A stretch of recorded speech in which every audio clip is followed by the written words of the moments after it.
They called him the perfect son of China's entertainment era, kind, quiet, disciplined, the kind of man people trusted without question. But behind those calm eyes, Yu Menglong carried something that, years later, would shake the nation to its core. On the morning of September 11th, 2025, headlines erupted across Chinese media. Actor Yu Menglong dies in accidental fall. Police said he had been drinking. They said he slipped. Case closed, before the public had even begun to grieve. But within hours, whispers filled the internet, because the story didn't sound right. And what those whispers revealed was not an accident at all. The police report came out faster than anyone expected. A few short lines claiming Yu had fallen from a high-rise balcony inside the Sunshine Upper East compound in Beijing. They blamed alcohol, calling it a tragic misstep of a tired celebrity. Yet, something felt rehearsed. Fans noticed that every related post on Weibo disappeared almost instantly. Comments questioning the case were blocked in real time. Even Yu's official fan pages were forced into silence. And then came the first leak. An anonymous user posted a document titled "Autopsy Leak, Dead Before the Fall." Within minutes, it spread like wildfire. The report claimed Yu's injuries didn't match those of a man who had fallen from a tall building. There were no shattered legs, no compressed spine, no classic fractures expected from such an impact. Instead, the leaked details described something far worse. Deep bruises on his wrists and neck, shaped like restraint marks. A puncture wound on his left thigh, allegedly from a neurotoxic injection. Blood alcohol levels 3 times the lethal limit, yet no strong odor of alcohol. Sedative traces mixed into his stomach contents. And under his fingernails, foreign male DNA that didn't belong to him. But the detail that silenced everyone who read the leak was the line about his abdomen being cut open and then sewn back shut. The document described the incision as precise, deliberate, and post-mortem. One man, claiming to be a relative of the forensic team, said his family was threatened to keep quiet. He wrote, "When I saw the body, I cried. What he went through before death was not human." The rumor took on a life of its own, and the phrase "dead before the fall" began trending faster than censors could erase it. Hours before Yu's death, there had been a private dinner, 17 guests in total. Officially, it was a meeting about a new film project. Unofficially, it was something far darker. Among those present were producer Xin Qi, one of the most powerful figures in Chinese cinema, and businesswoman Tian Hiang, heiress of a massive fortune linked to the fallen Bo Xilai network. Sources later claimed the dinner had nothing to do with cinema. It was a money laundering meeting, moving tens of billions of dollars through film investments and overseas shell companies. Yu, who had been invited as an artistic ambassador, reportedly realized what was happening. He refused to take part, and according to leaks later circulated on Telegram channels, he secretly recorded the entire dinner, saving the files on a small USB drive he always carried. That single decision, many believe, sealed his fate. Because by the next morning, Yu Menglong was dead. And according to one anonymous medical report, his stomach had been cut open as if someone had been searching for something hidden inside. Coincidence? Or the desperate attempt to recover that missing USB drive? No one knows for sure. But from that point forward, even veteran journalists said the story stopped feeling like gossip and started sounding like a cover-up. To understand the scale of this case, we need to look at the man standing quietly behind the curtain, Xin Qi. In public, he's known as a brilliant young producer, the visionary behind several box office hits. But according to multiple reports, Xin Qi is also the illegitimate son of Kai Chi, a senior member of the Chinese Communist Party Secretariat. His mother, Tian Haiyan, is the sister of the wealthy Tian Hiang, the same woman from that final dinner. That family network connects entertainment, business, and politics into a single web of power. They owned the management company Tianyu Media, the only state-controlled agency handling artists at that level. Both Yu Menglong and Xiao Renliang, another actor who died mysteriously in 2016, were signed under it. To many observers, the pattern felt too familiar. One agency, two actors, two unexplained deaths. Some journalists even called Shin Chi the invisible boss of the industry, the man no one could refuse. And he was the one who refused anyway. By September 14th, more fragments of the autopsy began surfacing. They came from overseas news sites, encrypted chat rooms, even screenshots in private fan groups. Piece by piece, a terrifying picture formed. First, the thigh injection. Forensic results allegedly found a concentrated dose of neurotoxins designed to cause paralysis within minutes. Second, the blood analysis, an ethanol concentration 3 times higher than fatal, yet no odor on the body, implying he didn't drink voluntarily. It was administered. Third, gastric traces revealed liquor blended with dissolved sedatives, possibly poured after he was incapacitated. Fourth, bruises aligned perfectly around the wrists and neck, marks made by rope or cuffs, not from impact trauma. Fifth, subdermal hemorrhages along the torso, showing he'd been beaten before death. Sixth, foreign DNA found beneath his nails, male origin, identity unknown. And finally, the abdominal incision, carefully done, later stitched, resembling a search wound more than an injury. One expert, whose testimony appeared briefly online before deletion, stated, "It looked as if someone had opened him, searched, then closed him again." When compared to the government's version, a simple alcohol accident, the contrast was staggering. And yet, no official channel ever confirmed or denied these details. Instead, they silenced the topic altogether. On September 19th, the story took an even stranger turn. Social media posts began connecting Yu's death to superstitious rituals inside elite political circles. Commentators noticed coincidences in birth dates. President Xi Jinping, born June 15th, 1953. Yu Menglong, born June 15th, 1988, exactly 35 years apart. And actor Xiao Renliang, dead under similar circumstances, born October 15th, the same day as Xi's father. Rumors suggested these alignments were too precise to ignore. As Xi's health reportedly declined, some speculated that birthday matches were used for ritual sacrifices meant to extend life or transfer misfortune. Of course, no solid evidence has ever supported that theory. But inside China, where public discussion of leaders' health is taboo, even coincidences can feel dangerous. The posts were deleted within hours, accounts were banned. Yet the damage was done. Millions had already seen them. For many, the question was no longer how Yu Menglong died, but why his death provoked such an extreme reaction from the state.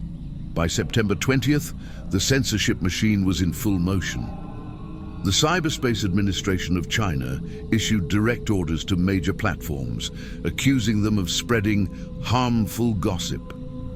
Behind the scenes, insiders leaked a chilling 12-character directive from top leadership. Do not pay attention. Do not focus. Quickly resolve. Those words appeared again and again in deleted screenshots before vanishing entirely. A popular blogger, known online as Lin B1, shared the phrase with his followers. Hours later, he disappeared. When he resurfaced 17 hours afterward, his account, posts and comments had been wiped from existence. At the same time, a heartbreaking video surfaced. Yu Menglong's parents kneeling outside a Beijing police station, begging for justice while officers stood motionless behind the glass doors. Their cries echoed through the night until the clip too was deleted. By then, Yu's name had become forbidden. Typing it on Weibo returned an error message. Content unavailable due to legal reasons. But the more they erased, the louder the whispers grew. And in that silence, one phrase united millions, dead before the fall. It started as a story about a fall, but what the world was now uncovering felt more like a message written in blood, because behind that quiet young actor's death was a trail of fear, secrecy, and power, and the deeper you look into his autopsy, the clearer it becomes. This was no ordinary tragedy. In the days that followed Yu Menglong's death, the country changed its face. What began as gossip on social media transformed into one of the most heavily censored events in modern Chinese pop culture. The official line was clear: there would be no discussion, no mourning, no truth. But the silence itself spoke louder than anything the government could have said. By September 20th, nearly every mention of Yu's name vanished from the Chinese internet. Weibo search results returned the phrase, "This topic violates community guidelines." Fan groups with millions of members were dissolved overnight. Entire threads were replaced by posts about cooking recipes and travel, an algorithmic erasure of grief. Inside Beijing's cyberspace administration, a leaked memo listed his name beside 3 words: Class A incident. That classification is reserved for topics threatening national unity or political stability. An actor's death had suddenly become a matter of state security. 2 identical statements were sent to Weibo and Kuaishou, accusing them of spreading celebrity gossip harmful to social order. But a second, secret directive surfaced, a 12-character order allegedly from the top leadership. Do not pay attention, do not focus, quickly resolve. Those words turned into an omen. Each time the phrase appeared online, accounts disappeared. Lin B1, a popular blogger known for exposing censorship, shared it with his followers. Hours later, he was gone. 17 hours of silence before returning without his posts, his comments, or his voice. Around the same time, a heartbreaking clip appeared briefly online. It showed Yu Menglong's parents kneeling outside a police station, their hands pressed together, begging for justice. Behind them, uniformed officers stood still, their faces blank, refusing to open the doors. The clip spread to more than 10 million views before deletion. Within 48 hours, even the word Menglong triggered content bans. Internet moderators were ordered to filter any mention of the Sunshine Upper East compound. Users began writing his name backwards or replacing characters with emojis, trying to keep his memory alive. But every coded message that survived for an hour was deleted the next. Just when the suppression seemed complete, a new fragment surfaced. A peephole video, grainy, distorted, but real. It showed Yu Menglong walking slowly down a corridor, flanked by several men. Behind them, a woman followed, holding up a phone to record. Viewers froze the frames, enhanced the shadows, and claimed the wrist strap on her phone matched one owned by actress Irene Song. Yu's posture looked wrong, his head tilted forward, steps mechanical, movements sluggish. To millions, he didn't look drunk, he looked drugged. And if that video was authentic, it might have captured the last moments before he died. Hours later, a farewell note appeared on an overseas forum. I hear footsteps outside. The shadows are closer. They will silence me. Authorities never confirmed its origin, but its tone mirrored things Yu had said years before. In one old interview, he confessed, "When I was 25, they already threatened me." If those threats were real, that letter wasn't poetry. It was prophecy. Investigators tried to retrieve footage from the building's security cameras, but every file from that night was missing. Maintenance logs showed no power outage, no data corruption. Then another leak, a recording from the building's security guards.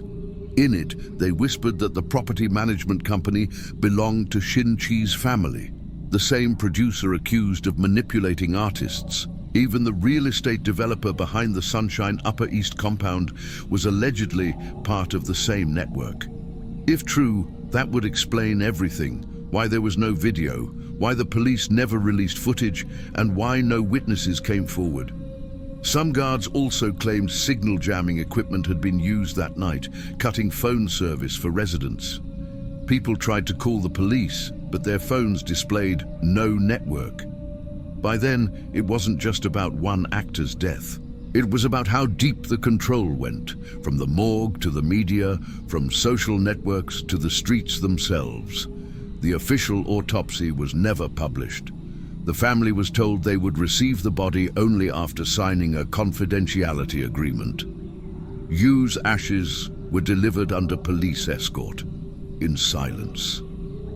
As the story vanished from Chinese servers, independent journalists abroad began connecting dots. Their reports spoke of a wider moral decay inside the Communist Party, a chain of corruption stretching back decades.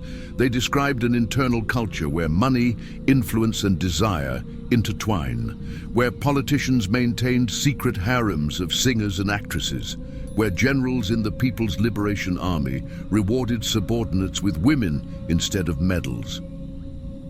According to these accounts, the party had long blurred the line between entertainment and obedience. Artists were not merely performers, they were currency.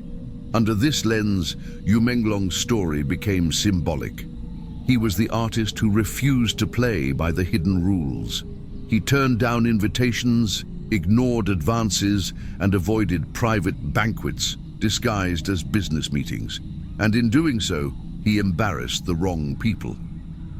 When he recorded that final dinner and walked away, he didn't just expose a financial scheme. He violated an unspoken law: never make the powerful lose face. To critics, that single act transformed him from celebrity to liability. And once you become a liability in a system built on secrecy, you cease to exist. By the end of September, two realities coexisted. Reality 1, the state's version: a drunk accident, no foul play, case closed. Reality 2, the people's version: torture, corruption, and a staged death. Between those realities lay an information war. Those who questioned the official story were branded as foreign agents. Dozens of fan accounts were suspended for spreading disinformation. Even memorial pages turned into battlegrounds of algorithms and grief. Meanwhile, the phrase "dead before the fall" re-emerged on foreign platforms. It became more than a theory, it became a movement. For millions of young Chinese living abroad, Yu's case mirrored their own loss of faith in official narratives. They printed the phrase on shirts, graffiti walls, online petitions. It stood for every silenced journalist, every vanished blogger, every truth hidden behind firewalls. Inside China, users found creative ways to remember him, posting moon emojis or numbers like 615, his birthday, instead of his name. Each symbol was a small rebellion, a reminder that memory itself had become resistance. As censorship grew inside China, international coverage exploded. Foreign outlets translated the leaked autopsy details and the farewell note, debating whether they were authentic. Even without proof, the sheer intensity of suppression convinced many that something was wrong. In the West, Yu Menglong's death became a case study in how truth and rumor blur under authoritarian control. Experts called it a perfect storm of grief, censorship, and digital paranoia. Some analysts compared it to other mysterious celebrity deaths in China, cases that were quickly ruled accidents, only to vanish from archives months later. To them, Yu's case was not unique. It was part of a pattern. Yet for the people who loved him, the details didn't matter as much as the silence that followed, because silence in China has meaning. It is policy. Months passed, the algorithms moved on, but the phrase "dead before the fall" refused to die. It resurfaced every few weeks in coded posts, art exhibits, and overseas protests. In the diaspora, Yu became a symbol of all those who vanish under unexplained circumstances. Artists, journalists, scientists, whose deaths are wrapped in neat official statements. For some, he represented the courage to say no in a world where obedience means survival. For others, he became a warning that truth itself can be fatal. Within China, very few dare to mention him openly, but his image, eyes half smiling, half sad, still circulates quietly in private group chats. Every time someone shares that photo, it's an act of defiance.